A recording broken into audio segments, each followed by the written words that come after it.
My name's Trent. I'm a chemist. This is my brother Troy. He's a biologist. And we are The Bourbon Brother Whiskey Nerds. Oh, Trent. It's a sad day. It kind of is because, We did overrated. we did Or we overrated. did underrated. We did underrated. Underrated bourbons and ryes. And as logic should follow, We should do overrated. We should do overrated. Just so you know, Troy, before we went on air, I got a message from the legal team. You did? The crack legal team of Bourbon Brother Whiskey Nerds. Rusty Savage and Sandy Stern made us say, I'm going to read it directly from the computer. Whiskey is very palate dependent. And so just because we think it's overrated and not very good does not mean that you won't like it. And you know what? That doesn't make you wrong. It's written right here. It doesn't make you wrong. We are just giving you our opinion.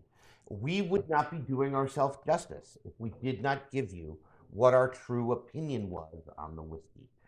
If you like one of the whiskeys that we don't like, not only do we not care, in sharp contrast, we want to hear about it. Please tell us. Absolutely. Comment. Send us an email. BBWN737@gmail.com. Let us know why you really liked the whiskey that we thought was overrated. It's okay. We end every episode. You know this as well as us. We want you to drink what you like and like what you drink. If that's something we don't like, that is okay. That's just your palate. With that disclaimer aside, let's get in. We're going to dive into Troy, this. what do you got? I'm going to add a little bit to that. If we are talking about your favorite pour, don't take personal offense. We don't know you. Correct. It's all good. But we're going to kick it off with Pikesville Rye.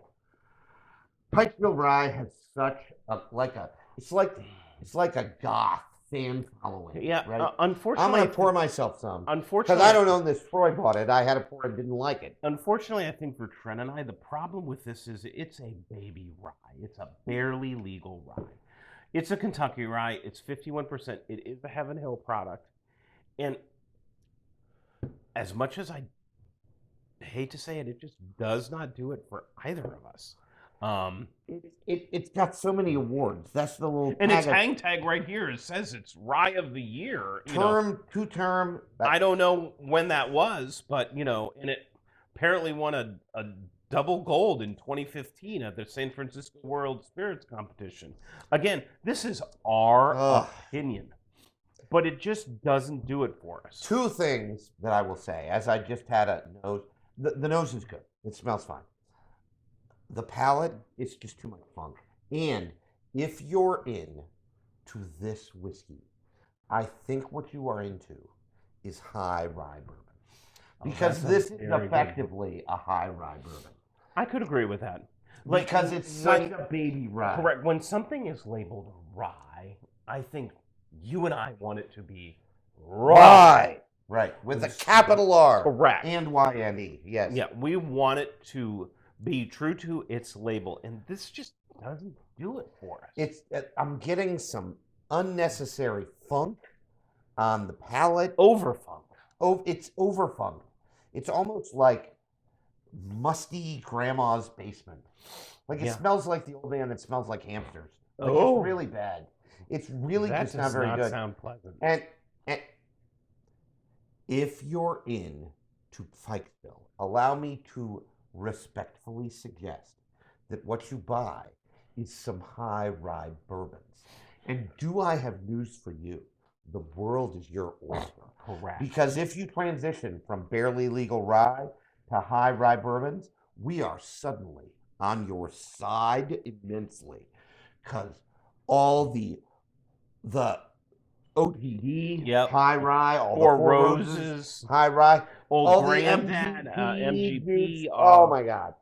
All of that becomes your bailiwick. It's just not our jam. I have heard people put this in blinds against cast strength rye. And there's a whiskey tuber out there that this is his favorite rye. Oh my God. If we told you his name, you would probably know him. And you know what? That's okay. And you know what that is? That is all it's his right. jam. I'm here to tell you, I really don't think it it's is that good. not our jam. It's not our jam. You can see how little we have drank. Yeah. You've owned this bottle for like a year. I know. I remember texting you when I spotted it, and we chatted about it, and I picked it up. It's And really not bad on the nose. This is what I It's- poured. Just not good. So, not a fan of the Pikesville Rye. Trent, what do you got? I've got some Weeders, Troy. I am a Oh. big Weeder guy. I think you might like Weeders more than I do. I think I might. But one Weeder I don't like, and I feel badly, is Wyoming whiskey. This is a 5-year age stated Weeder. Perfectly reasonable I've age. never had this. Perfectly reasonable age statement. I just think it is. That's what I said. Nothing. That's my problem with it. It reads as nothing. There's just not a lot there, folks. 68% corn, 20% wheat, 12% malted barley, no rye, no flavor. There's nothing on the nose. I get nothing on the palate. I just sort of get nothing. It just sort of drinks blah. A little flat. There's no depth to it. That would little- be the opposite of flat, right? And Yeah. obviously depth. Gorilla, right? a little flat. Like with a rabbit, right? You go from flat to depth. But in any a little case, flat. the I have heard, Troy, that Wyoming whiskey has like a national park series that is out of this world. And you know what? I believe them. Seriously. I'm just saying that their flagship product, this 88 proof, that's probably one of the things that bothers me about it. That it's low proof. This 88 proof, 5-year age stated, weeded bourbon just doesn't do it for me. I've probably had this for 3 years. At best, it's a mood pour for me. I just can't do it. I want to like this and don't. I don't like it. I think it's overrated. It wasn't even that expensive. It readily on the shelves in Fine Wine and Good Spirits for $40. I'm gonna pass. Sorry, Troy. What else you got? No, I've got Evan Williams single barrel. We are going to crucify Heaven Hill Distillery today. And we really don't mean to do that, but I Well, to be fair, we love Larceny. Oh, And Larceny Barrel Proof. Oh, bananas good. Larceny barrel proof is We put otherworldly. Heaven Hill Grain to Glass Rye on our best We rye of did. the year. We did. And it is, and that's not because we hated it. Think as you walk on your bourbon, rye, whiskey journey, you are going to find distilleries that fit your niche, and you're going to find distilleries that don't. And for Trent and I, Heaven Hill just doesn't ring our bells. Evan Williams bottled. I have never had this, so I'm going to pour Evan it. Williams bottled and bond is okay. Evan Williams Black Label is 86 proof crap. The best of them, and I mean the best, is Evan Williams Single Barrel. Here's one of the problems I have with it. This is as much Too much funk. a I can already tell. it's too much funk. It is. There are a couple of problems with this. The first problem is Well, that this is 86 proof. yeah. Yeah, that's problem. It's a number one. single barrel that they have diluted down to 86 proof. Oh, This- Heaven Hill. Don't do things like this. Hit us with at minimum, hit us with like a mid-90s proof. 92, 93, 94, Be 95, like something Blanton's like at that. minimum. Yeah, but 93, be like Blanton's. I like that. Be like Blanton's. Be like Blanton's. Hit us with the 93 proof. It's too much funk and oak. It's just weird. Now, one thing that I will buy is that they have a 90 proof product that is dirt cheap. That is I think it's released on Memorial Day.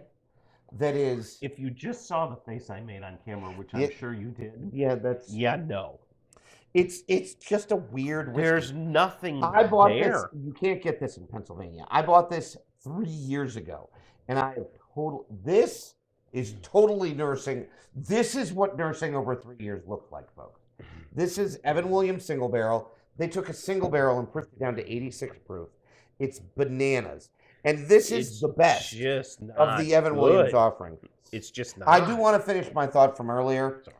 that Evan Williams makes a product that is the barrels are selected by veterans that I want to support because it is selected by veterans. 1783. Yeah. Right, yeah, the 1783 small batch. Yep. I think it's released on Memorial Day, a perfectly fine time to release it. It's a Good time job, to- Evan Williams. Good job, Evan Williams. So, but And if I find it this Memorial Day, I'll buy it. well, and it's going to cost you $20. I know. Right? So even if we don't like it, who cares? That's You'll right. make old fashions with it. What Precisely. do you care?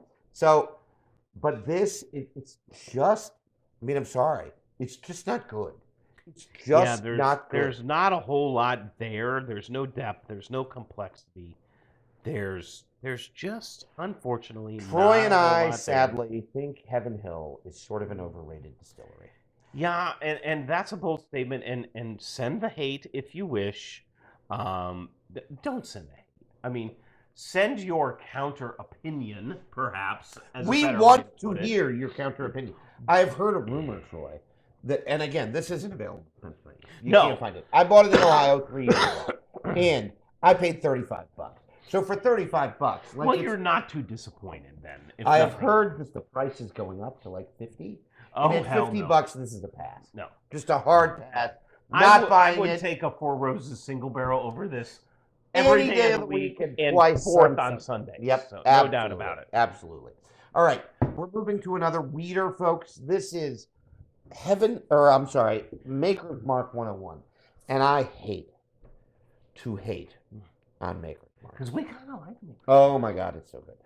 Maker's Mark flagship has some interesting like floral notes. It's almost perfumey. And the cellar age was an otherworldly experience. We had 2 pours, separate occasions. Correct. Of Once at the distillery. 2023 cellar Yep. age. I've heard rumors, Troy, that 2024 is even better. Holy say that out loud. Nikes. So say that And then out we loud. had a pour at a local place. We here in did. We Pennsylvania. did had a local pour. And do you know what we were impressed with? It tasted the same. And it's probably on my top Woof. 5 It was good whiskeys stuff. ever tasted. Maybe top 3. And I swear, Maker's Mark 46, if you saw our weeded episode, big believer. Maker's Mark 46 cast strength. We Is like. even better. Now that goes from $40 to $65. This is Maker's Mark 101, and it just doesn't hit the mark. I mean, I'm sorry. I've had it for a long time. I think I bought it in Maryland. Today, you can find it on shelves in Pennsylvania. I want to like it. This is another one that probably dates back 3 years, so I'm slowly nursing it, trying to get rid of the bottle. I can't get rid of the bottle. I have heard other whiskey tubers say that it tastes like dirt, like legitimately tastes like soil. Well, that does I don't not know that I sound get very that pleasant. note, but it's just Maker's Mark makes so much better whiskey than this. That this is just Well, a and I real think disappointment. This just proves that every facing from a lot of distilleries we aren't that wild about. And there's nothing wrong with that. I'm going to preface this next bottle. I'm going to pull out a little bit, Trent. Oh, because God. The hate is probably going to begin. Poor Heaven Hill. It's unfortunate, but I'm going to pull it out there. And it is Elijah Craig Small Batch. On any list, I'm sorry, folks. on any list of the first bourbons to buy on This your is bourbon on it. journey is Elijah Craig Small Batch. And I will tell you, I bought this, I poured it, I was like, look, I think I texted Trent, and I said, he says, I don't like it either. So I let it sit for a long time. And then you let it open up, taste it again. And I tasted it again, and I'm like, it's better. I still don't like it. Yeah. I'm sorry to say. I do not know what it is about some Heaven Hill products. They just are off-putting to the both of us. The funk goes too far. Yeah, I think that's what it is. I'm going to pour a little bit of it funk because goes too far. I think what it is that it transitions from funky rickhouse, which is sort of a fun smell, right? Like it's sort of a fun flavor now. to like moldy cheese. Like I don't moldy, know. mildewy basement. Yeah. Like when you call bath fitter to fix your bathroom because you have mildew and black mold on your shower curtain. Like you must stop. Like, oh my God, it's really not good. It's just It's really not good. I feel so badly. I do. Troy and I I came close last week. We have yet to buy an Elijah Craig barrel proof because For this exact reason. because we dislike We this did- so much. We didn't buy C923, which, if you know, C923 is well regarded as one of the best Elijah Craig barrel proofs in Human history. 2-3 years. Right. You know, I didn't buy it because I couldn't spend $75 for a bottle that I would weigh like. That I was so, I'm like, why would I want this amped up? Correct. Right? Like, it pains me, and ugh. yeah, no, I'm sorry. I'm just gonna pass. I'm just gonna pass. Ugh. It's not that it's low proof. It's And 94 proof. That's a perfectly fine entry We proof. want to like it, but unfortunately, we just can't. Oh my god, it's bad. It's really not good. I'm trying to like it. The nose didn't smell too bad.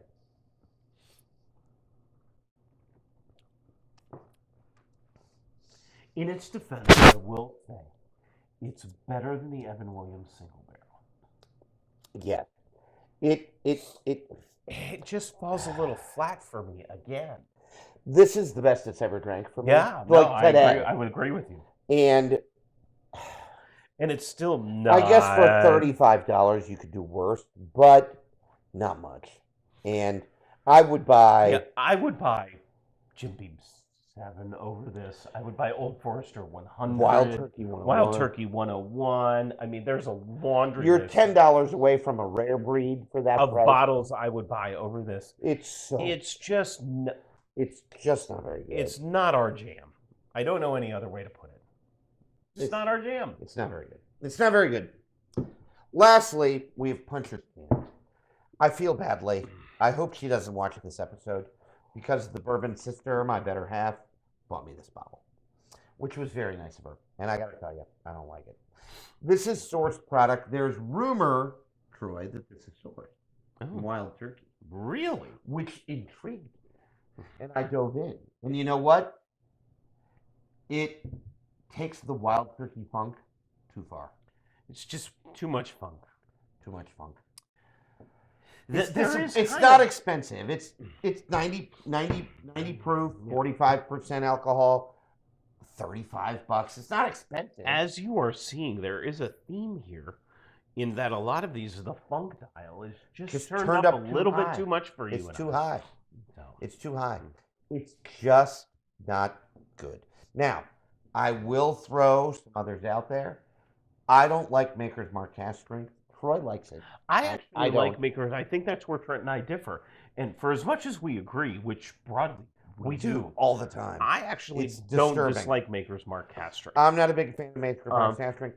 There are a couple of things that I would caution you especially if you're early on your bourbon journey from buying.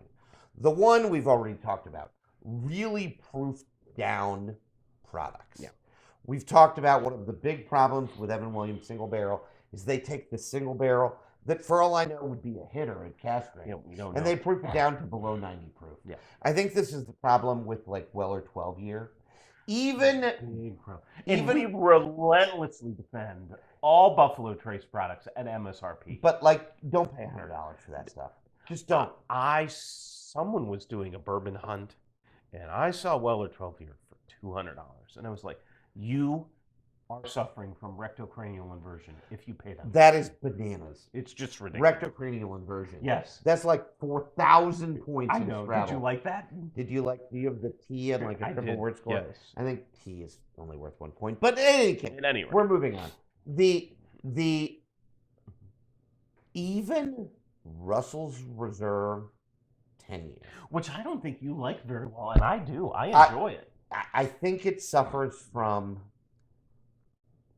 ultra aged product proof down too far. Because it's 90 I actually proof, rather like it. which is 90 proof. And I don't dislike it, but I'd rather have 101. And it's less expensive. There are worse things you could pick than 101. Right. I mean, So let's be honest. the other thing that I would caution you against, folks, is MGP juice. Far too many companies take MGP juice, they pour it in a bottle, and they sell it for too much money. Well, and stronger defenders of MGP. You and I could Oh, not be. MVP focus. 95.5 rye. Oh, Delicious. good Lord in heaven. We should do a 95.5 rye, like blind. Well, your blind was essentially all 95.5 rye. Well, I thought it was a high. Well, it was high, bourbon. high It was rye a high bourbon. rye bourbon, but we could do that. You're we right. could do and there's so many good ryes. Even Bullet Rye is 95.5 MGP rye. The 12-year, it's back there. It's delicious. It's 92 proof, which is a mistake, but really good rye. Steer clear. Always read the back. Yep. If it says distilled in Indiana, that is MGP juice. It's like 90% Ross and MGP. Squibb. Yep, Ross and Squibb. As it's named now. Used to be MGP Midwest Grain Producers rye. Don't get it if it's overpriced.